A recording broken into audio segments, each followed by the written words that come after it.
Olá, malucos e malucas deste manicômio tributário chamado Brasil. Hoje eu tenho a alegria de receber aqui no nosso podcast Manicômio Tributário a minha amiga Meili Franco. Ela é baiana, advogada, contadora, com especializações em tributos pela PUC, governança corporativa pelo IBGC e também INSPER, direito empresarial no INSPER, direito internacional no Instituto Brasileiro de Direito Tributário e tem também formação como conselheira no IBGC. A Meili atualmente ela é diretora tributária da Alstom para a América Latina. Como vocês podem perceber, ela não para. Meili, fala um pouquinho para a gente da tua trajetória. Seja muito bem-vinda ao nosso podcast Manicômio Tributário. Bom dia, Augusto. Obrigada pelo convite. É um prazer estar aqui com você, falando um pouquinho da minha carreira e trocando umas ideias bem interessantes aqui nesse podcast. Bom, falando um pouquinho aqui da minha trajetória, vou primeiro falar como eu escolhi a área tributária. Porque às vezes a gente fica parecendo que a gente escolhe, mas determinadas escolhas aparecem e a gente agarra. Então, a minha primeira escolha profissional ou acadêmica era fazer medicina.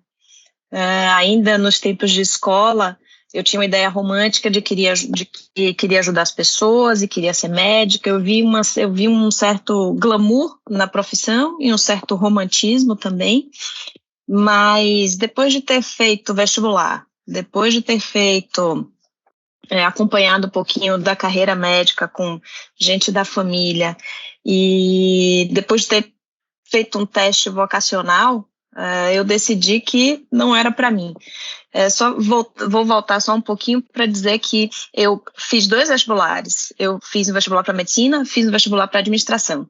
Não tinha tanta ideia do que queria, mas queria tudo ao mesmo tempo. Então falei, poxa, vou fazer medicina, que é o meu sonho, vou fazer administração porque é uma carreira mais genérica e pode me ajudar e tal. Eu não tenho tanta certeza, mas eu também gosto de administração, gosto de marketing, gosto disso, gosto daquilo, enfim. 17 anos, né, gente? A gente não tem muita, a gente se apega mais à paixão e ao sonho, ao romantismo, do que à parte pragmática da vida. Com certeza. Enfim, não passei em medicina, mas passei em administração na Federal, greve, faculdades sucateadas, era um choque de realidade bem grande. E aí eu falei, poxa, será que é isso mesmo que eu quero? E o meu sonho, onde fica? Fiz 2 anos, tranquei a faculdade, fiz cursinho, mais uma vez, estudei muito, me dediquei muito, e aí no meio dessa trajetória de cursinho e vestibular e fazer aquelas opções e tal, eu falei, meu Deus, não estou tão segura, vou fazer uma orientação vocacional. Na época, o cursinho que eu fazia tinha uma pedagoga, uma psicopedagoga, e ela aplicava os testes, ela ajudava, né, o pessoal de cursinho, enfim, a se equilibrar, a estudar, a fazer boas escolhas. Eu fiz o teste, não deu nada de saúde, nada. Só deu a área de humanas, a primeira opção direito, a segunda psicologia. E aí eu contei essa mesma historinha para meu filho quando ele estava fazendo a opção profissional dele, e aí ele falou, mamãe, ainda bem que você não foi psicóloga. Você não ia ganhar dinheiro, você não ia ter cliente nenhum, mas fecha, depois eu falo dele. Tá bom. Enfim, decidi fazer direito, mudei completamente o meu foco de estudo ali no cursinho, passei nas faculdades que eu me propus a fazer, eu fiz ainda em Salvador, então a gente não tinha tantas opções e meu plano não era sair da Bahia. Então fiz em Salvador e já no segundo semestre da faculdade eu comecei a estagiar no escritório de direito trabalhista.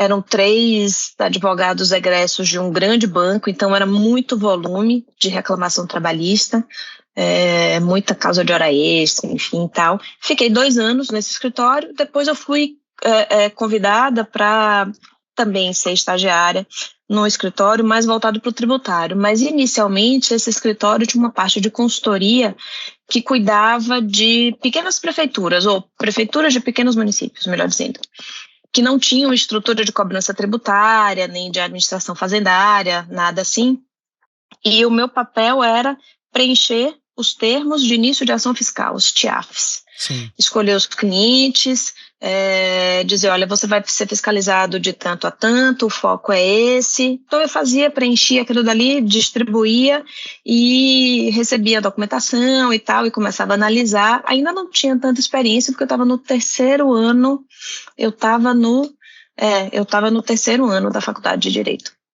Sim. Então, foi o início da minha... foi a primeira vez que eu me deparei com o livro de Hugo de Brito Machado, então eu acabei lendo, estudando um pouquinho sobre direito tributário antes até de fazer a matéria. E gostei bastante. Passou um tempo, eu fui transferida para a parte de contencioso tributário desse mesmo escritório. E ali fiquei até o último ano da faculdade, mas como eles não tinham espaço para me contratar, eu acabei procurando alternativas. Eu também não queria advogar, eu não tinha tanta certeza, não queria fazer concurso, então estava naquela coisa assim, poxa, o que é que eu vou fazer quando eu me formar? E aí, no mural da faculdade apareceu o programa de trainee da UI, com consultoria tributária. Eu falei, poxa, era da UI e da PwC. Sim. Falei, poxa, deixa eu me informar um pouquinho aqui, porque até então, na Faculdade de Administração da Federal, da UFBA, que foi onde eu comecei a minha vida estudantil, Sim. eu tinha um colega que falava muito na Arthur Andersen, muito. O sonho dele era entrar na Arthur Andersen. Eu me lembro como se fosse hoje. E eu falava assim, meu Deus, mas o que é Arthur Andersen? Por que esse menino quer tanto entrar nessa empresa de consultoria e auditoria? Ele era meu colega de administração. Então eu tinha uma ideia muito vaga, ou quase nada do que era. Mas quando apareceu esse cartaz, eu falei, poxa, deixa eu investigar um pouquinho aqui. E aí fiz o teste da PwC, não passei. Em paralelo, fiz o teste da UI, um teste muito bacana, inclusive, com entrevista em inglês e tudo. Eu tinha feito intercâmbio, então meu inglês estava bem fresco ainda. Não passei na PwC, mas passei na UI e fui trainee por lá. E aí eu conheci a vida de pica-pau, de trainee, de carregar malão, de usar papel 7 colunas. Sensacional. De mexer na HP. Eu tenho histórias hilárias do meu primeiro ano de trainee na UI. Então foi uma época diferente, foi uma época feliz, porque eu estava numa equipe que tinha 3 trainees, 2 seniors, era uma equipe bem justinha, bem amiga, bem próxima, e a gente se ajudava muito, sofria e se alegrava juntos ao mesmo tempo. Então foi bem legal.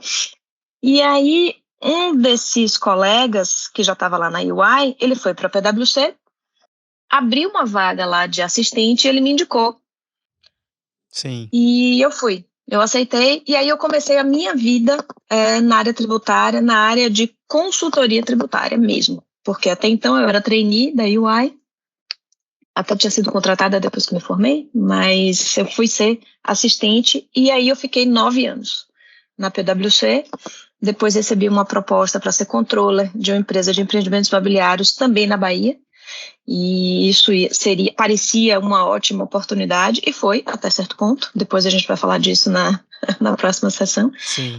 Mas não era para mim, e eu voltei para casa, como eu costumo dizer, voltei para a PwC, vim transferida para cá, para São Paulo, depois de um tempo, e fiquei até 4 anos, quase 5, 4 anos e meio atrás, quando eu decidi ir para a vida executiva, mudar de lado.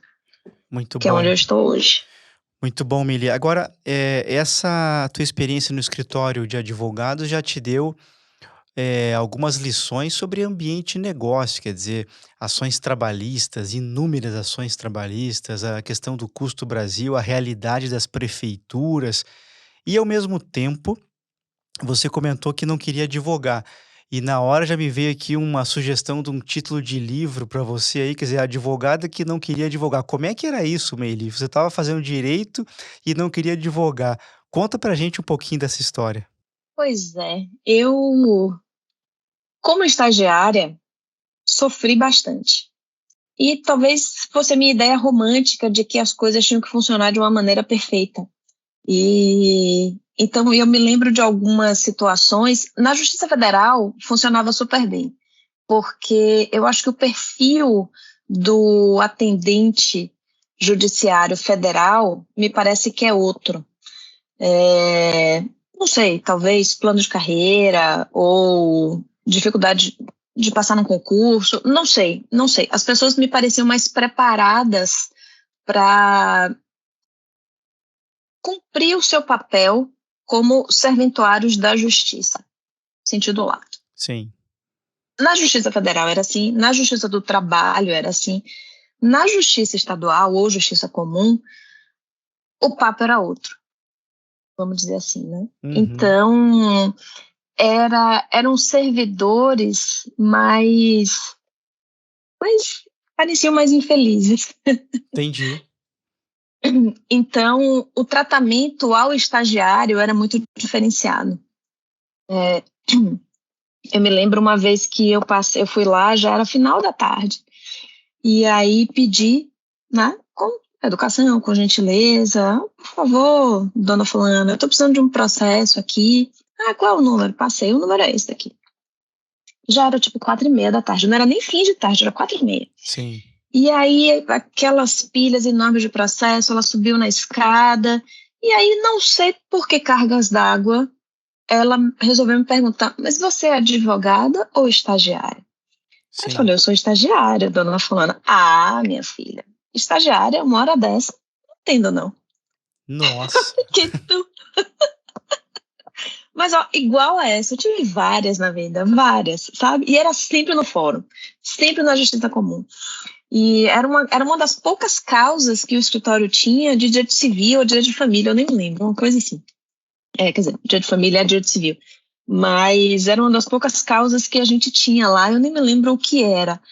Mas eu fiquei tão atordoada com aquilo, eu pensei, poxa, mas qual é a diferença entre ser estagiário e ser advogado? Só experiência, porque eu tô aqui, tô precisando do serviço do mesmo jeito. Eu não falei tudo isso, eu só pensei, né? Sim. Nas minhas divagações. Mas era muito difícil. E aí eu pensei, poxa, eu acho que eu não quero isso pra mim. Eu quero isso pra mim, eu quero trabalhar na empresa, mas ao mesmo tempo eu não sabia. Eu não queria fazer concurso, era o sonho dos meus pais. Sim. Ambos são funcionários públicos. E eles achavam que, por conta do meu preparo, fui estudar fora, estudei em escola boa, fiz uma faculdade boa, estava fazendo direito. Meu avô também era da Receita Federal. Fazia sentido que eu fizesse concurso, sabe? Sim. Mas ainda não era aquilo que eu queria. Eu queria alguma coisa que ampliasse as minhas competências, apesar de, na época, eu não ter esse repertório ainda, né, de ampliação de competência, expansão de possibilidades, eu não conhecia nada disso. Sim. Eu queria alguma coisa que me fizesse trabalhar no nível que não fosse esse, que eu precisasse pedir favor para quem tinha aquilo como dever, sabe? Sim. Na minha cabeça, era assim.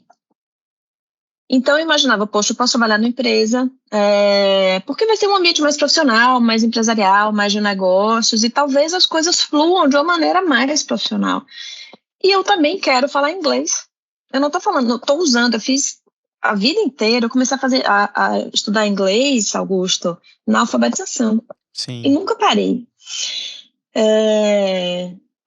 Então, eu queria algum lugar que eu pudesse colocar a minha energia, pudesse falar inglês, pudesse ter uma visão de mundo maior. E aí as consultorias internacionais me pareceram uma boa saída, porque elas pediam a experiência que eu estava tendo na faculdade.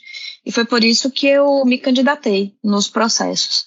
Na PwC, na UI, havia mais vagas. Na PwC eram só 2 vagas para consultoria tributária na época. Sim. Então, foi mais fácil eu ter entrado na UI. E deu super certo. Eu me encontrei bastante no serviço de consultoria tributária. Muito bom.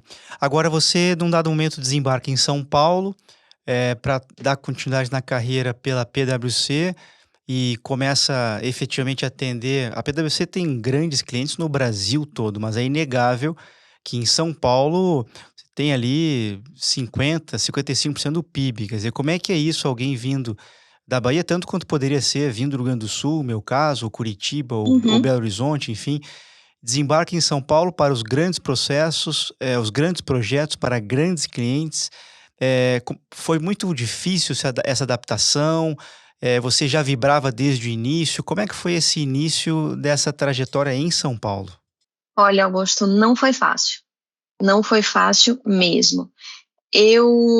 O que facilitou um pouco a minha adaptação era o fato de eu já ter alguma experiência profissional. Veja, eu já atendia clientes de Salvador que estavam em São Paulo. Sim. Uma das grandes empresas de construção, que foi para a Lava Jato, era um dos maiores clientes do nosso escritório lá de Salvador. E uma grande escola que eu tive, trabalhando em Salvador, mas podendo viajar. Viajei para alguns lugares do Brasil para atender esse cliente, inclusive, e era um cliente de muita demanda, eram muitas operações interessantes e tal, mas era o que me diziam, em São Paulo tem 50 empresas iguais a essa. Sim. Você vai poder, ao invés de ficar num grupo só, você vai poder atender vários. E essa era a ideia que eu tive. Quando eu saí da PwC e voltei, eu já voltei no meu intervalo, eu voltei como gerente sênior. E voltando, eu já tinha uma ideia na minha cabeça. Essa experiência foi tão transformadora para mim também, de ter ficado fora da PwC nesse ambiente, que talvez a gente consiga falar um pouquinho mais. Foi tão transformador que não é que eu sabia o que eu queria já para minha carreira, mas foi o shift que eu dei eu sei o que eu não quero para minha carreira. Sim. Eu sei o que eu não preciso e eu sei de que maneira eu não quero ser tratada. Uhum. Então, já é uma grande pista, né? Então, e aí, já sei de que maneira eu não quero ser tratada e eu já sei que tipo de ética empresarial eu devo fazer parte, tá? Isso também vai te dar uma nova pista. Com certeza, com de certeza. como foi. Então, eu voltei para a PwC já como gerente sênior e com uma experiência de vida, apesar dos 11 meses, eu voltei mais madura. Então, até os problemas que eu enfrentei e que me levaram a aceitar essa proposta, eu já sabia mais como endereçar, tá? E aí, voltando para a PwC, eu falei, tá, qual vai ser o plano para mim? Qual vai ser o meu plano de ação? Que objetivo eu vou ter agora? E o que é que vai acontecer comigo aqui como gerente sênior? Eu quero voltar para a PwC, considero a minha segunda casa, mas ao mesmo tempo não quero voltar a fazer o que eu estava fazendo antes, porque agora eu já tenho um pouco mais de experiência, eu tenho mais, talvez, inteligência emocional, eu quero alguma coisa que seja mais madura e que seja mais para o futuro, eu não quero fazer mais do mesmo. Então, eu entrei no grupo chamava PCS, Private Company Services, ainda em Salvador, voltado para a empresa familiar, e foi aí que o bichinho da governança corporativa me picou. Sim. Porque para trabalhar com empresa familiar, grandes grupos ainda com gestão familiar ou informais, ou gestão não profissionalizada, não vou dizer informal, mas gestão não profissionalizada, você precisava levar para eles um quê de organização empresarial, de auditoria, de processos, de controles, de estrutura de governança corporativa. Então, eu fiz parte desse grupo um tempo e já comecei a discutir com o sócio a minha transferência para São Paulo, porque aí sim eu teria ainda mais musculatura, mais experiência, mais possibilidades. Eu voltei em 2011 para a PwC, em 2013 eu vim transferida para São Paulo. Então eu tive esse tempo para poder me preparar emocionalmente, organizar a casa, procurar escola para meu filho. Meu filho, na época, tinha 8 anos. Uhum. E quando eu vim transferida, ele tinha 10. Então, chegar aqui, eu vim sozinha, ele ficou lá, ainda com o pai, finalizando a escola. E eu já tinha também uma característica minha, eu planejei as coisas, eu visitei um monte de escola, eu fiz entrevista, um monte de escola. Meu filho, quando veio para cá, Ele já tinha feito todos os testes de escola, eu escolhi 6, eu cruzei lista, eu fiz um monte de coisa, peguei lista da Veja, peguei lista do Enem, sei lá, peguei um monte de coisa assim, e fui esquadrinhando as regiões de São Paulo, cheguei em 6 escolas, dessas 6 eu tirei 3, ele fez o teste nas 3 e aí a gente escolheu uma. Então, até isso ele entrou já no esquema assim da mamãe planejadora. Muito bom, Meili. Essa questão de atitude, eu queria aproveitar que a gente chegou nessa questão assim de atitude tão importante para a nossa trajetória, para o nosso dia a dia profissional. Eu queria te perguntar quais são as principais habilidades, né, as habilidades mais importantes que você acha na carreira e também pegando esse gancho, quer dizer, como é que você faz para contratar pessoas para trabalhar com você? Eu acho que uma característica muito importante e que eu tenho em mim e que eu gosto de ver nos outros é a adaptabilidade. Então, é a capacidade de você se adaptar em contextos diferentes, com pessoas diferentes, em ambientes mais hostis ou mais amigáveis, ambientes de novidade ou de mesmice. Quando você se adapta, eu acho que a vida fica mais fácil. E aí, eu não estou falando de resignação, tá? Porque quando você está... Existe a adaptação, existe a resiliência, existe a resignação. Quando você está resignado, você está acostumado com aquilo, poxa, é a síndrome de Gabriela, né? Sim. Sempre foi assim, eu nasci assim, você é assim, as coisas são assim mesmo, nada muda. Isso é resignação. Eu detesto gente resignada. Ou detesto essa característica pessoal nas pessoas, porque eu acho que a gente não está aqui para ser resignado a certas coisas, eu acho que a gente está aqui para se adaptar. Ser resiliente, né? E se adaptar. Sem dúvida. Então, para mim, a capacidade de adaptação ou adaptabilidade é uma grande característica, porque facilita a vida, como eu já falei. E a segunda, que eu gosto bastante, de vez em quando a gente fala até lá no nosso projeto Andorinhas, e quando eu tenho possibilidade de falar, que é a comunicação.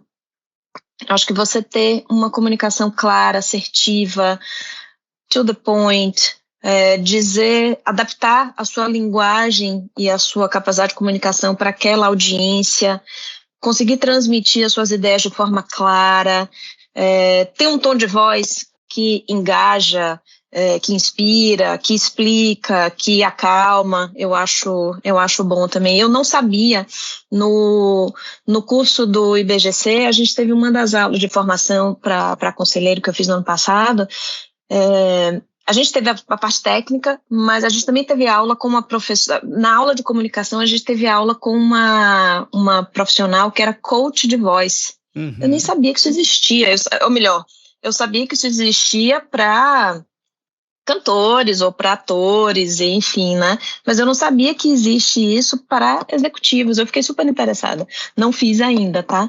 Mas é só para a gente ver como a comunicação não é só você chegar e falar e contar a sua história e tal. Não, existem técnicas e para você aprimorar. Mas como profissional tributário, a capacidade de você conversar com públicos diversos, adaptar a sua linguagem. Você não vai falar com o seu chefe ou o chefe do seu chefe da mesma forma que você fala com o seu assistente, né? Ou da mesma forma que você fala com seus pares. A sua capacidade de ser conciso, de ser preciso, de usar as palavras certas no momento certo e não ficar enrolando, para mim é muito importante. E para o profissional tributário, você junta adaptação com comunicação, você consegue endereçar exatamente o que você quer. É na hora de você dar uma opinião, na hora de você explicar um risco, ou dizer para a pessoa, poxa, olha só, não dá para fazer isso que você está querendo aqui, mas eu consigo te oferecer uma outra alternativa aqui que vai ser boa para você também, não vai trazer risco gente e tal. Então, você junta as duas coisas e aí você já tem um andado para o profissional tributário. A outra parte é a técnica, mas isso aí é o given, né? É do jogo. Se você não for técnico, você pode ser o profissional mais adaptável e melhor comunicador, mas você não vai ter estofo para seguir na carreira. Com certeza. Agora você comentou aí do nosso projeto Andorinhas, né? Aqueles que não conhecem a nossa audiência, né? O projeto Andorinhas, ele é uma mentoria orientada para profissionais de techs que estão em início de carreira ou que estão em vias de chegar à liderança ou que recém aterrissaram na liderança, estão com dúvidas por onde começar. Enfim, a gente tem uma série de situações, tem profissionais, por exemplo, que estão se sentindo estagnados na carreira já há alguns anos e não conseguem decifrar por que não seguem, né, um rumo de crescimento. Eu queria aproveitar, Meili, e te perguntar, eh eh, te pedir para falar um pouquinho da magia, né, desse exercício de mentoria. O que que isso pode trazer para as pessoas de aprendizado, de valor para as carreiras? Eu sei que você é uma grande entusiasta, obviamente está nesse projeto junto comigo, junto com o Marcelo, o Thiago Figo, uma série de profissionais incríveis da área tributária. Qual que é a magia que a Meili acha que a mentoria pode agregar na nossa trajetória profissional? Eu sou fã do projeto de mentoria e quando eu fui convidada por Marcelo para fazer parte, eu pensei assim, poxa, será que eu... Primeiro aquela coisa, né? Será que eu tenho tempo? Primeiro eu adorei. Depois eu pensei, será que eu tenho tempo? Terceiro, será que eu vou conseguir aplicar essa metodologia toda? Porque a gente tem uma metodologia super estruturada, né, para Sim. mentoria. Então, o que é incrível, fruto do trabalho de Marcelo, da vida acadêmica dele, do mestrado que ele fez em Londres. Então, mas aí eu pensei, olha, eu já tenho tantos anos de vida, de carreira tributária, eu passei. O projeto de mentoria nada mais é do que, de forma estruturada, você compartilhar a sua experiência para que o mentorado siga o seu caminho. E eu adoro dividir minhas experiências, eu adoro dar um pitaco, apesar de que no projeto eu preciso me controlar para não ficar dando conselho demais e transformar o negócio em terapia, né? Verdade, isso mesmo. Mas o exercício de você pensar, de você repensar e de você ressignificar uma experiência que você teve é tão gratificante. Eu ouso dizer que é mais gratificante para mim do que para o mentorado, porque quando o mentorado apresenta um determinado dilema ou uma determinada situação, ou poxa, eu estou querendo isso, mas eu não sei como fazer, e aí você coloca a cabeça para pensar e consegue articular perguntas que façam ele pensar e indique um caminho. Isso é tão transformador, sabe? É como você falou, é uma magia, porque você também já esteve naquele lugar, né? Do Sim. mentorado. Ou dilema profissional, ou um problema com a equipe, ou, poxa, eu não consigo chegar, eu não consigo me aproximar do meu chefe. Todos nós já estivemos naquele lugar em determinado momento. E talvez naquela hora a gente não tivesse alguém para nos apoiar. Então, você ter essa possibilidade de ressignificar a sua experiência para ajudar alguém, isso para mim é magia pura, como você falou. E agora eu estou no processo de mentoria, eu sou mentorada, a Alstom designou um mentor para mim, ele é um VP da parte comercial, quer dizer, nada a ver com a área financeira, o que é ótimo, tinha que ser uma pessoa bem deslocada do que eu faço, Sim.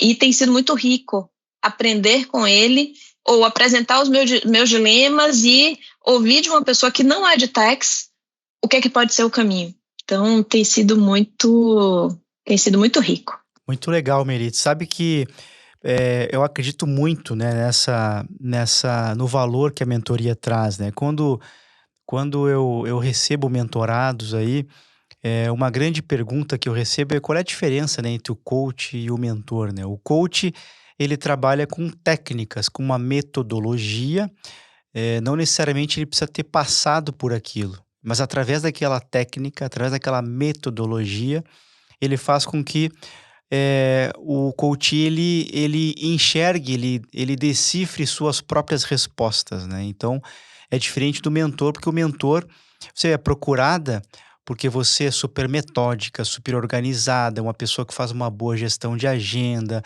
uma pessoa que, participou, né, viveu já uma mudança, por exemplo, da Bahia para São Paulo, se adaptou a isso, né. Então você divide com os mentorados, essas suas vivências, e isso cria alguns caminhos de solução para ele, né, para que ele possa chegar às conclusões, né. Eu tenho um hábito que eu cultivo há muito tempo, e esse hábito de alguma maneira se transformou no primeiro livro, que é ao final de projetos, ao final de determinados momentos, final de ano eu faço muito isso, eu escrevo sobre as coisas que deram certo, eu escrevo sobre as coisas que deram errado, eu tento entender por que que deu certo, e eu ponho isso tudo no papel e mais tarde acabo tornando isso textos, né. Você é super metódica, reconhecidamente, né, super organizada. Essa questão de escrever sobre isso faz sentido para você, Meli, ou você tem outras técnicas para tentar ressignificar, revisitar esses erros, esses desafios, esses acertos na sua carreira? Eu penso, eu reflito. Eu reflito sobre aquilo, mas eu tô agora pensando seriamente em começar a escrever também. Já tentei fazer isso em alguns momentos, mas eu fico só ruminando, que é uma coisa ruim, mas eu rumino e depois eu encontro a solução. Então, a minha capacidade também de, poxa, deu errado, mas vamos para frente, também uma característica minha, de não ficar também ruminando em cima do problema sem achar a solução. Poxa, isso aqui não deu certo, da próxima vez eu não posso fazer mais isso, entendeu? Sim. Mas eu quero muito adotar esse exercício seu de escrever. Eu comprei isso daqui numa das minhas viagens, não sei se dá para ver. Sim. É um jornalzinho de self-care, tá? Eu comecei a fazer, mas é mais para o equilíbrio, né? Pro equilíbrio pessoal, e eu já comecei a escrever algumas coisinhas. Ele é meio guiado, mas é mais de emoção e tal, que eu tô muito nessa fase de autoconhecimento e gestão de emoção e tal. Então, mas eu vou começar a fazer isso que você tá fazendo, é escrever, porque quando a gente escreve, é uma terapia muito, muito importante. Inclusive, nesse outro livro que eu tô lendo aqui, que é de Agilidade Emocional, de Susan Davis, recomendo. Susan Davis, ela fala de um exercício que o exercício da escrita ajuda, foi um psicólogo que, para sair de um determinado luto que ele estava, ele escreveu há 30 dias sem parar, quer dizer, né? Mas ele escreveu durante muito tempo e ele viu como aquilo funcionou e ele transformou isso numa tese. E é uma terapia que funciona assim, você escrever. Eu faço isso Então, muito, muito faço isso legal. muito. Não, é bem legal. E eu faço uma outra coisa que alguns me chamam de maluco, que é mandar áudios para mim mesmo, sabe, Meli? Sobre, você falou agora há pouco que Ah, raciocina, que pensa sobre isso, uhum, então eu mando áudios para mim mesmo e eu vou ouvindo aqueles áudios depois, até para poder escrever, né? Não perder assim, porque você falou um ponto super importante, que é como é que você se sentiu com aquilo, né? E essa uhum, questão do sentimento é muito aquele momento. Nem sempre você vai ter como uhum. rabiscar um texto, alguns parágrafos. Nesses momentos que eu estou saindo, por exemplo, de um prédio para o outro, para uma outra reunião, eu faço áudios. E aí aqueles áudios depois eles viram matéria-prima para esses escritos meus. Isso funciona muito bem. Ai, que legal, gostei disso. Eu abri o livro aqui e aí essa pesquisa foi um professor, ele estava entrando em depressão e tal, e aí ele simplesmente um dia, ele falou, poxa, não dá para eu ficar aqui, ele pegou uma máquina de escrever, escreveu sobre tudo que estava preocupando ele, casamento, paz, carreira, morte, e aí depois disso se seguiram 40 anos de pesquisa desse mesmo professor, e ele, nos experimentos, a pesquisa, o drive da pesquisa era o link entre escrita e processamento emocional. Então, só para... Muito legal. Eu mostrei o livro aqui, mas como a gente chama Agilidade Emocional. Muito legal. O livro depois, Miri, eu vou te pedir detalhes, eu vou publicar no link do nosso episódio aqui. Então, todos os entrevistados, eles estão sugerindo filmes, livros, séries, e eu publico depois no link do nosso episódio. Queria te ouvir um pouquinho, Miri, sobre Como é que você vê o futuro da área tributária? Você vê uma área tributária cada vez mais técnica, cada vez menos técnica, cada vez mais digital? Como a área tributária pode atingir, maiores patamares de protagonismo? Sou fã também desse assunto. Ah, eu acho que já é passado a época em que, já ficou no passado a época em que o profissional de tax era só aquele que entregava obrigação acessória e que ficava ali só fazendo o compliance, tinha que ter um compliance bem feito, ninguém ganhava parabéns porque você era obrigado a fazer aquilo. Acho que isso aí já ficou no passado. Quem entende a área tributária hoje como simplesmente uma área transacional, para mim é um pensamento ultrapassado, quase jurássico, você tratar o profissional de tax como aquele que só tem que cuidar do compliance e acabou, de maneira transacional. O profissional de tax hoje, aquele que tem adaptabilidade, comunicação, fundamentos técnicos profundos e um que eu não falei que é muito importante, o desenvolvimento aprofundado e a busca de conhecimento. Esse é o profissional que se quer hoje, porque hoje a gente vive num mundo acelerado de transformação, a tecnologia de hoje pode não ser a de amanhã, a profissão de hoje pode não ser a de amanhã, os negócios, por um dano reputacional, por uma fake news, por uma decisão equivocada de negócio, pode desaparecer. Então, o profissional de tax ele tem que estar adaptado a essas novas realidades. Para estar adaptado, além das características pessoais que eu já falei e do conhecimento técnico, o profissional também tem que estar muito atento aos movimentos de negócio. Acompanhe o negócio da empresa em que você está empregado ou da sua empresa, enfim. Se você for de consultoria, acompanhe os negócios dos seus clientes, enfim, não importa, mas o que importa é você, e aqui a gente fala com um profissional de tax in-house, fica mais fácil delimitar. Acompanhe o negócio, acompanhe o que os seus concorrentes estão fazendo, acompanhe o que os seus colegas de tax estão fazendo nas empresas dele. Network é muito importante, estar antenado com o que há de novidade no mercado para trazer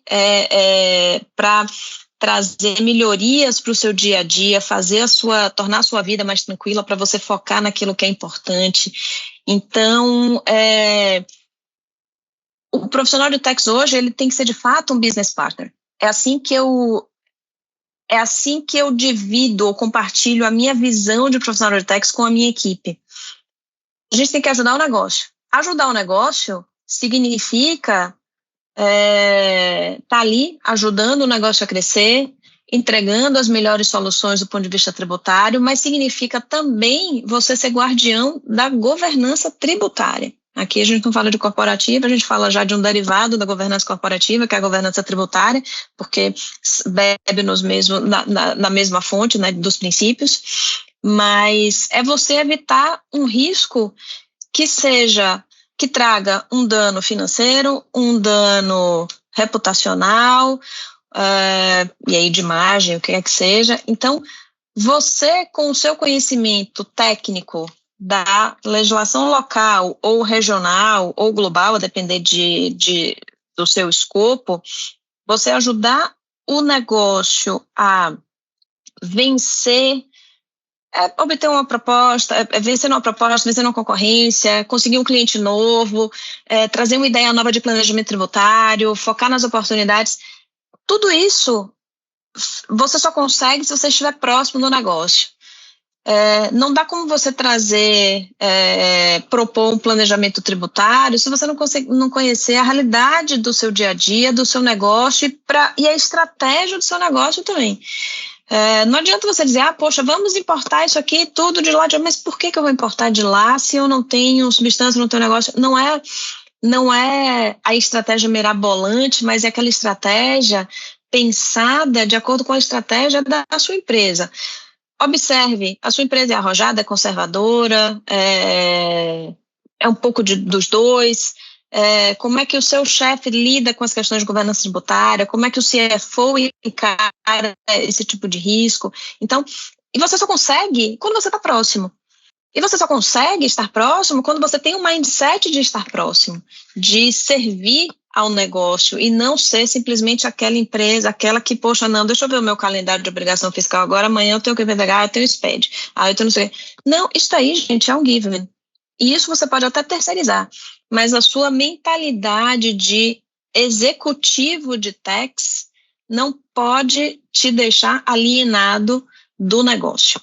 Com certeza. Então, eu acho que esse é o perfil do profissional de tax do presente. Com certeza, Meli. Agora, tu comentaste um aspecto interessante de mentalidade. Você, como líder de tax para a região de América Latina, como é que você enxerga o desafio da cultura, né? De atravessar culturas na região, tratar com equipes em diversos países, com problemas em diversos países e ter, obviamente, por conta disso, mentalidades diferentes para lidar. Como é que você faz a gestão disso, Meli? Outro tema que eu gosto bastante, cultura empresarial. Gosto, mas não sou especialista, estou aprendendo. O que eu gosto é mais do dia a dia. Quando eu saí da PwC e fui para a empresa de energia, que chama Contour Global, era uma empresa super, até pelo próprio nome, globalizada. Era uma empresa que faturava 1,5 bilhão de euros. Parecia, você falando assim, parecia até pouco, mas não, 1 bilhão e pouco de euros é uma empresa até relevante, mas a Contour tinha uma característica que era muito interessante para mim. Ela tinha uma diversidade cultural gigantesca. A Contour estava em 20 países. A gente dizia que a gente trabalhava em 20 fusos. Sim. E era comum no mesmo call você ter gente do Peru, do México, eu aqui do Brasil, meu chefe francês e o CFO da parte de energias renováveis, que era da Ucrânia. Uhum. Então, a gente não tinha americanos, quer dizer, tinha americanos, mas não mais no top management. Mas assim, as equipes eram tão multiculturais e você se adaptar ao jeito daquelas pessoas ou a forma daquelas pessoas lidarem com o trabalho, isso foi uma experiência tão incrível para mim, porque eu, ao lidar com esse búlgaro, na verdade eu tinha um búlgaro na equipe, quer dizer, um colega, e tinha esse outro CFO da Ucrânia. E eu também tinha gente no Peru. O latino tem uma forma de lidar com as coisas. O latino gosta de que você dê bom dia, você pergunte, você seja gentil, você seja amável, você seja... Aí você começa a falar o trabalho. O francês... Oi, tudo bem? Tá tudo bem? Sim. Mas e aquilo, sabe? Sim. Então já vai mais direto ao ponto. Eu não vou nem falar do americano. Mas... o russo, ele nem perguntava como você estava, se você tinha tempo para falar, se você tinha... Era já ir direto ao ponto, a forma de falar era mais brusca, mais rude, algumas pessoas se incomodavam, e eu falava assim, gente, mas é o jeito dele.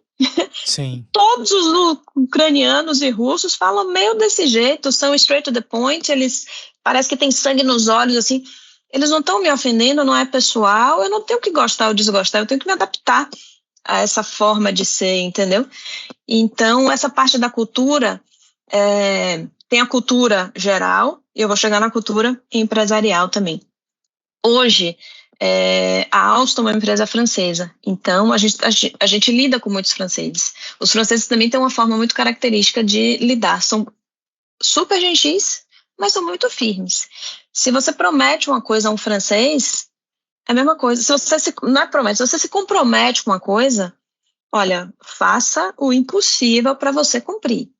Porque não é que eles sejam pouco maleáveis, não é isso, mas é porque eles confiam muito. Uhum. Então, se você fala, ele acredita e ele leva aquilo adiante como verdade, entendeu? Sim. Então, e aí você tem que se adaptar a esse tipo de coisa. Se você não tiver certeza, isso eu já me deparei.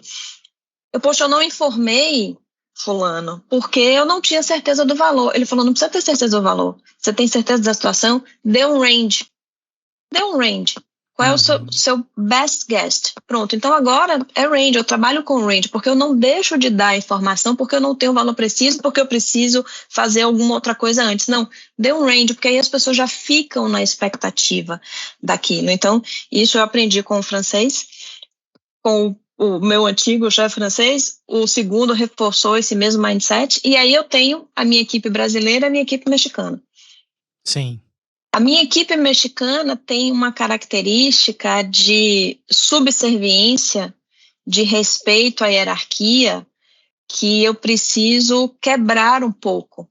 Eles não precisam me tratar com tanta... Respeito é bom, claro, todo mundo gosta e a gente tem que ter, mas não precisa ter tanta deferência ou tanto receio de apresentar as coisas ou de dar más notícias, sabe? Sim. Ou de medir as palavras achando que pode acontecer alguma coisa que eu posso não gostar. Não existe isso. Não existe isso. Nossa comunicação tem que ser direta, tem que ser tempestiva, tem que ser assertiva. Estamos aqui com o mesmo propósito, então não precisa ficar medindo muito as palavras, sabe? Isso é muito engraçado na cultura latino-americana, apesar de sermos também latinos. O brasileiro tem uma versatilidade e uma adaptabilidade maior do que os latinos, porque essa coisa da cultura hierarquizada, militarizada, talvez, mais subserviente, da época do colonialismo, enfim, né? Então, eu acho que isso é algo que eu preciso quebrar, sabe? Pouco a pouco, mas tem hábitos, né, que você não consegue, porque já estão entranhados ali na educação, na cultura, no jeito de ser. E os brasileiros não, os brasileiros... Dos brasileiros, eu tenho que falar que eu, como baiana, sou muito mais direta, muito mais direta, vai. Algumas pessoas daqui de São Paulo podem interpretar o meu jeito direto como um jeito agressivo, mas aí, de novo, cabe a questão da cultura, né? O baiano fala alto, o baiano vai direto ao ponto, sabe? Sim. Tem energia, enfim. O paulistano, é mais assim, é mais calminho, é mais educado. Então, eu também tive que me adaptar quando eu vim da Bahia para cá. Eu também tive que adaptar o meu jeito de falar a esse tom de voz, sabe? Sensacional. Então, tudo isso é cultura. Muito bom, Meili. Meili, excelente esse bate-papo. Muito bom conhecer um pouquinho mais da tua trajetória. Eu já sou um grande fã da tua trajetória. Tenho a felicidade de conviver contigo por conta de lives, por conta das nossas discussões aí do Projeto Andorinhas. Mas eu queria saber agora e queria que você compartilhasse um pouco quem é a Meili que não está no LinkedIn. E a Meli que não está no LinkedIn é mãe, mulher, filha, viajante, inveterada, curiosa pela vida, leitora, voraz, praticante de pilates, não perco, faço call com um fone no ouvido, mas não perco meu pilates, e estou sempre disposta a conectar pessoas. Gosto bastante de, ainda que eu não ajude, talvez no sentido bíblico da palavra, mas eu gosto de dar sempre um apoio, me colocar à disposição, conectar as pessoas no que elas estão precisando, e é uma forma de me sentir útil e produtiva. Então, essa sou eu, mãe de 2 adolescentes, um já está na faculdade, está fazendo engenharia civil em Boston, e o segundo fazendo vestibular também para engenharia civil. Então, já teremos aí 2 engenheiros na família. Muito bom, Meili. O meu filho também enveredou pelo caminho da engenharia, está fazendo engenharia de produção. É interessante isso. Eu acho que a engenharia ela cria boas cabeças para essa. O engenheiro ele entende muito de processo, raciocínio lógico, ele consegue ir para finanças, consegue ir para operação, para logística. E eu acho que é uma grande escolha essa dos nossos filhos. Meili, nessa tua qualidade de leitora, eu sei que você também faz alguns cursos na área de filosofia, já conversamos um pouco sobre isso, mas seja na tua atividade como leitora também de biografia, seja olhando para a tua trajetória, eu queria saber quem é uma pessoa ou algumas pessoas que te inspiram e ainda seguem te inspirando? Olha, eu quando fiz esse curso de filosofia, que eu comentei com você, foi lá na Casa do Saber, e foi muito bacana conhecer a filosofia, os filósofos estoicos. E eu gosto bastante. Tem um livrinho, tem um livro de Sêneca, tá até aqui do meu lado, que é sobre a brevidade da vida. Sigo no Instagram, um perfilzinho muito legal e simples que é Seja um Estoico. Tô lendo, tá aqui na minha pilha de livros a ler, que é um de Ryan Holiday, que é Ego is the Enemy, também fala muito de filosofia estoica.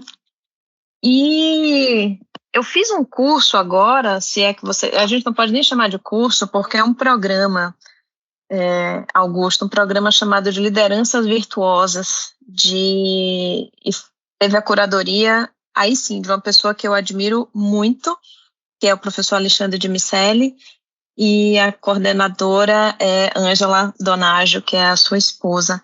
E foi um programa que mexeu muito com a minha interpretação do que é liderar e do que é ser uma pessoa autorrealizada. E nesse programa, a gente fez 10 encontros, se explorou, teve mais, né? Mas eram 10 encontros formais e a gente explorou em cada encontro um livro que tinha como objetivo trazer mais humanidade, trazer mais humildade, mais propósito de realização e tal para os líderes. E o último livro que a gente leu foi um livro chamado Transcend. A gente pegava os livros sempre na língua original, né? Então, graças a Deus, em inglês. Mas eu não sei se ele tem uma tradução, talvez até tenha, mas chama Transcend, Scott Barry Kaufman, e ele tem até um podcast também chamado Psychology Podcast. Ele é um cientista cognitivo e psicólogo humanista, então ele estudou mente, criatividade e profundezas do potencial humano. E nesse livro, ele desvendou ou melhorou a teoria de Maslow. E ele falou muito de Maslow como ser humano. E ele trouxe o conceito de autorrealização e nesse encontro a gente respondeu perguntas tipo quais devem ser as nossas prioridades para a gente ter uma vida com sentido e autorrealização. Então, não tem como você passar por essas questões sem passar pelos filósofos, principalmente os estoicos. E tem uma passagem nesse livro que ele diz, eu deixei aqui até anotadinha, deixa eu ver se eu acho, e quando a gente se depara com a brevidade da nossa vida, ou de quão rápida será a nossa passagem por aqui, eu estou tentando achar exatamente a passagem, mas não achei. Mas, enfim, o sentido é esse. Quando a gente se depara com isso, aí sim a gente vê o que é que está faltando, o que é que a gente fez até aqui e o que é que a gente precisa fazer para que a nossa vida, de fato, seja uma vida de realização e o que é que a gente deve fazer para transcender, porque muita gente só existe. Muita gente vive no reino da deficiência, no reino da segurança, mas o que é que você tem que fazer para chegar no reino da existência e do crescimento e daí chegar na transcendência? E quando ele fala de brevidade da vida, ora, não há nada mais antigo do que o livrinho, cadê, gente, que está aqui? Tá aqui. O livrinho de Sêneca, que fala sobre a brevidade da vida. Sim. Então, é um livrinho bem fininho aqui, sabe? E aí você percebe, poxa, tá tudo conectado. Então, e tá tudo conectado. Os filósofos, eles já deixaram tudo pronto pra gente, assim, né? A filosofia ensina a agir, não a falar. A filosofia ensina a pensar. A filosofia ensina a fazer as melhores perguntas, perguntar. Então, quando a gente pensa sobre a brevidade da vida, e aí você lê coisas mais modernas e que estão falando de uma coisa que os estoicos falavam lá atrás, aí você vê, poxa, de fato, o que é importante para mim? O que é que eu devo buscar? Como é que eu devo me sentir mais realizada? É com poder? É com dinheiro? É com certificado? É com, sabe? É com o quê? Nada. É com simplesmente você ter um propósito, viver a vida com amor, que mais? Ser inspirado pelo belo, que mais? Estou tentando pescar aqui das minhas anotações também. Ter uma vida, e aí sim, uma coisa que fala muito alto para mim é você ter abertura para o novo, curiosidade, você querer saber, querer conhecer, querer entender. É isso que transforma a sua vida daquela vida sem graça ou de segurança total para uma vida de crescimento, né? Porque aí quando você tem abertura, quando você vive com amor, quando você define um propósito para você, aí sim, você chega na transcendência ou na autorrealização. Então, foi muito bacana participar desse programa. Gostei muito Depois disso. eu circulo a Gostei muito listinha de disso, livros que a gente leu. Meire. Isso me remeteu a uma discussão filosófica também, né? Quando a gente pensa no oposto da vida, né? Qual é o oposto? Qual é o contrário à vida? Intuitivamente as pessoas vão dizer que é a morte. E não é a morte, Meili. O oposto de viver é só existir, né? E quando, na verdade, quando a gente vive com propósito, quando a gente procura atuar no nosso lugar de potência, usando aqui um termo do próprio Ricardo Bassalha, da Michael Page, né? A gente consegue realizar muito mais, né? Eu tô achando um luxo aqui essas diversas recomendações de livros que você foi pincelando ao longo do nosso bate-papo aqui, porque eu defendo muito, né, Meli, a ideia de que a gente precisa dar nobreza à nossa área tributária, e essa nobreza, essa sofisticação cultural que a gente precisa ter, que vai nos dar repertório para resolver problemas, ela vem, em parte, através dos livros, né? Nesse sentido, eu queria começar aqui a nossa sessão de pitacos culturais, te perguntando, você já indicou um monte de livros, mas enfim, indicação de um livro, ou de um filme, ou de uma série que você assistiu e que aquilo mexeu, aquilo trouxe ensinamentos para sua vida, para sua carreira, para o seu dia a dia. Olha, eu li vários livros esse ano, li vários livros ano passado. Eu vou indicar o livro mais recente que eu li, que você já leu e que ele é bem conhecido, que é o Essencialismo. Maravilhoso. Tá? Esse livro daqui, eu até comprei para dar de presente. Esse livro, ele traduziu, em parte, o que eu acreditava. Claro que o livro é muito mais profundo, né? Mas ele casou exatamente como eu vejo as coisas. No ano passado, no primeiro ano da pandemia, eu, com aquela coisa de achar que tinha tempo, porque eu não estava me deslocando, estava trabalhando, estava conectada, eu assumi um monte de coisa, inclusive o projeto Andorinhas. Mas eu participei de livro, fiz um monte de live, e sabe, e aí tinha dias que até 8 da noite eu estava fazendo curso online, fiz o curso de filosofia, fiz um monte de coisa, né? E aí depois eu falei, gente, peraí, eu preciso dar atenção a mim, porque eu estava sem tempo para me exercitar como eu gostaria, e fazer espanhol, e enfim. Eu preciso dar atenção à minha família, que está aqui, né? Não é só porque a gente está aqui confortável, confinado, isolado, que eu não tenho que me preocupar com a saúde mental de todo mundo que está aqui, inclusive a minha. Então eu comecei a dizer não a algumas coisas. Participar de um livro? Não quero, não consigo. Vai ter uma live, vai ter um curso assim, você pode participar? Não consigo. Eu comecei a dizer não para o que não era importante, porque estava me afastando daquele meu propósito. que era naquele momento ter mais cuidado, ter mais tempo de qualidade para mim e para minha família. E esse livro traz essas pequenas noções que parecem que são tão óbvias, mas na verdade não são. E o fato dele dizer que você não tem que fazer nem mais, nem menos, nem nada, você tem que fazer menos, mas melhor, que é o less but better.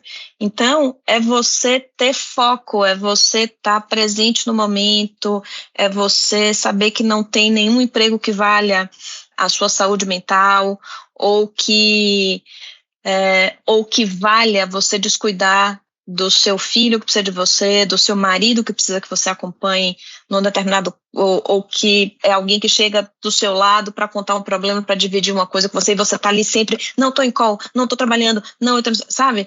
Então, esse livrinho, ele é tão poderoso para você estruturar as pequenas coisas e se tornar um profissional melhor, porque isso também é o caminho para a autorrealização, né? Quando você tem um propósito, o meu propósito na minha vida profissional é entregar as melhores soluções, aí são vários, né? Mas entregar as melhores soluções, resolver problemas, sem descuidar do desenvolvimento da minha equipe. Então, se eu não estiver nesse lugar de tranquilidade mental, de calma, de resiliência, ou de, putz, aconteceu um problema, agora eu fiquei branco, eu fiquei sem ar, eu já ouvi isso da minha equipe, né? Calma, peraí, me explica o que aconteceu, vamos aqui. Tá, me fala, vamos pensar, vamos fazer desse jeito aqui. Se eu não estiver nesse lugar de tranquilidade, de calma, de resiliência, de presença, como é que eu vou ajudar? Como é que eu vou não sofrer? Não é que eu não sofra, mas como é que eu vou ajudar sem sofrer ou ajudar de uma forma distanciada, sabe, do problema, e aí sim ter aquela visão de floresta. Tudo isso você vai aprendendo com os livros, né? Então, recomendo a leitura desse livrinho aqui, poderoso. Muito bom, Meili.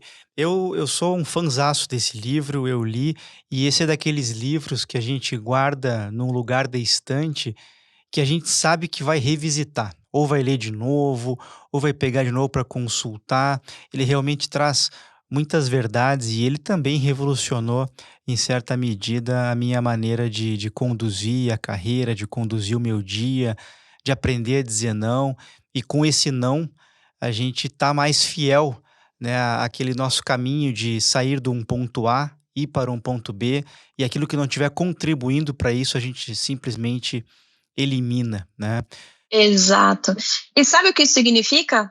Lendo aqui, isso está em consonância com esse livrinho aqui, Transcend. Eu estou lendo uma passagem aqui que isso se chama egoísmo saudável, que é um respeito por si próprio e por seus limites. Então, tudo aquilo que te afasta do seu propósito, diga não.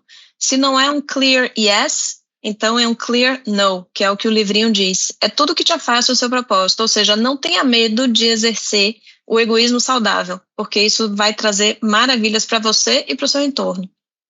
Sensacional, Meli, sensacional. Olha, eu poderia ficar muito mais tempo conversando contigo aqui. Eu tenho certeza que para nossa audiência que vai te ouvir, isso é uma mentoria, ou quantas mentorias, né? Esse episódio vale por quantas mentorias? A gente ainda vai decifrar isso, Meli, mas eu queria te agradecer pela generosidade, pelo teu tempo, que eu sei que é escasso, mas você consegue fazer diversas coisas. Para mim foi muito valioso te ter aqui, aprender um pouquinho contigo, te conhecer um pouquinho mais. Eu deixo aqui esses segundinhos finais para você fazer uma última saudação, deixar uma última mensagem para nossa audiência, que eu tenho certeza que todos vão adorar esse episódio. O que eu posso falar de Pitaco da Meli, sejam curiosos, tenham coragem para crescer. Eu acho que coragem de enfrentar as situações. Eu me considero uma pessoa corajosa, mesmo com medo, mas me considero uma pessoa corajosa para falar, para agir, para procurar possibilidades, para sair da mesmice, para procurar alternativas, viajar, adoro ler. Então, meu pitaco de hoje é: sejam curiosos e tenham coragem para crescer. Muito bom, Meli, muito obrigado. Queria agradecer você pela sua audiência, que é para nós muito importante para compartilhar conhecimento de uma forma verdadeiramente ampla. Para tanto, se você gostou do conteúdo, compartilhe com os amigos, colegas, família. Torne este conteúdo ainda mais acessível para o maior número possível de pessoas, pois isso nos ajuda a construir ainda mais valor na sociedade através da educação e do conhecimento.